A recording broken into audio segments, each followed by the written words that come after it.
my name is Dr. Raza Nemati with a humble experience of around 15 years in core and HR. So let us talk about few things. So we have started about talking about primacy effect.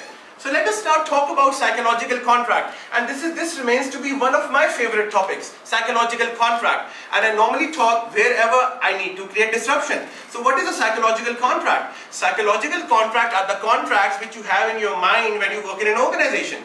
Just imagine you all are HR professionals here. What if I ask that you need to rate a guy at the end of a year for that he has performed everything very, very well, and that guy may be expecting rating 5, rating 4, but if he has met the expectations, that guy should get the rating 3. However, he may be expecting 4 and 5 because his psychological contract has not been managed. And if that psychological contract is not managed, this creates breach of psychological contract. And if there is a breach of psychological contract, there is a negative feeling, and this negative feeling is called cynicism, employee cynicism.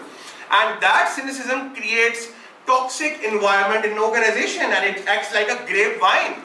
So we need to manage initially as an HR professional, being disruptor, the psychological contract. But of course, seeing the psychological contract and managing performance, having navigation from the transition in the workplace, we need to see impact effort grid, where we need to see only the top 2 quadrants, where it's low impact and high efforts, or high impact and low efforts. So only need to see the top 2 quadrants. These top 2 quadrants talk about the major projects which come with high impact and high effort.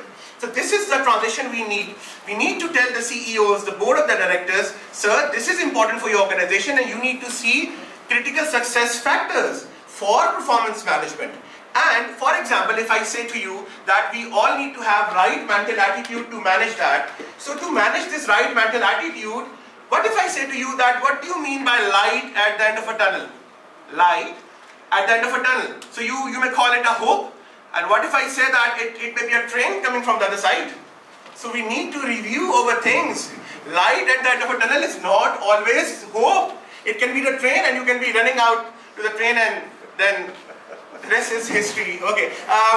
And furthermore, if we move forward, we need to bring our vision into focus. So let us have another short thing, right? For example, if you all with me do one thing, you put your finger in front of your eyes, and then you start seeing your finger, you will see your all vision at the back will be blur. And if you see the vision at the back, your finger in front of you will be blur. This is how you need to set your vision into focus. So you may have the vision, but you need to have a focus towards the right objectives that creates success for the organizations. And HR needs to be strategic, telling the CEOs and the board of directors. They should not be quiet in the meetings. They should be telling that, sir, this is how you need to move your organization from good to great. And it is said that if you put yourself on fire, people from 1,000 miles come to see you burn. So you need to burn yourself in the meetings as an HR professional. You can never be so much quiet.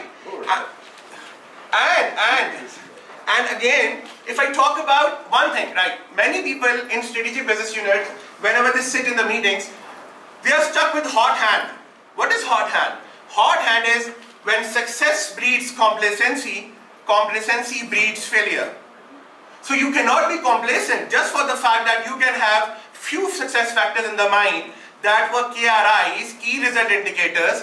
Key result indicators were those indicators which resulted better in the past for you. However, you cannot only rely on these indicators, rather you need to think out of the box for going further. And however, we are always stuck in few of the success areas. What we call is illusion of attention. So another question to the audience, just to move in their mind in an innovative direction, imagine a horse is tied to a 5-meter rope. I repeat, a horse is tied to a 5-meter rope, 6 meters away from the bale of hay. Without breaking the rope, the horse has to get to the bale of hay, and he manages. How? Again I repeat, a horse is tied to a 5-meter rope, 6 meters away from the bale of hay. Without breaking the rope, the horse has to get to the bale of hay, and he manages how? Just for the fact that horse is tied to the rope, but the rope is tied nowhere. So the horse can manage it. This is what we call illusion of attention. And as an HR disruptor, you need to bring the focus of those people, your board, your CEO to the right level. This is your job. You are no more operational. You are strategic now. And if I ask HR professionals, Harvard Business Review talks about it, right? What can be the biggest fear an HR professional has? You know, your mind must be now moving around thinking about that. It is speaking to a group. Many HR professionals cannot talk in a group. They feel hesitant. They feel the fear of loss of prestige. That what will happen if, you know, it goes wrong or my CEO denies what I'm saying.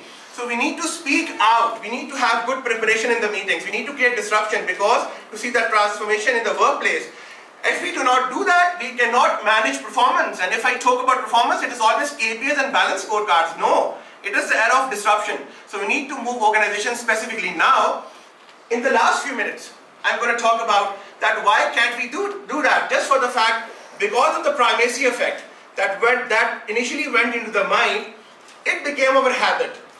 And once we have got a habit, it has a tremendous gravity pull. So once you need to go against the gravity pull, you need a lot of effort. And for the lot of efforts, then once you go around that, you can see many paradigms and many dimensions to do that. And for that, one thing is very important, that is sharpen the saw. Sharpen the saw is, if you get 6 hours to cut down a tree, spend 4 hours in sharpening your axe. So we need to be smarter than working harder. As an HR professional, we need to be disruptors in the organizations to create disruption, talking just to the CEOs and the boards and move the organization strategically, then operationally. Thank you so much.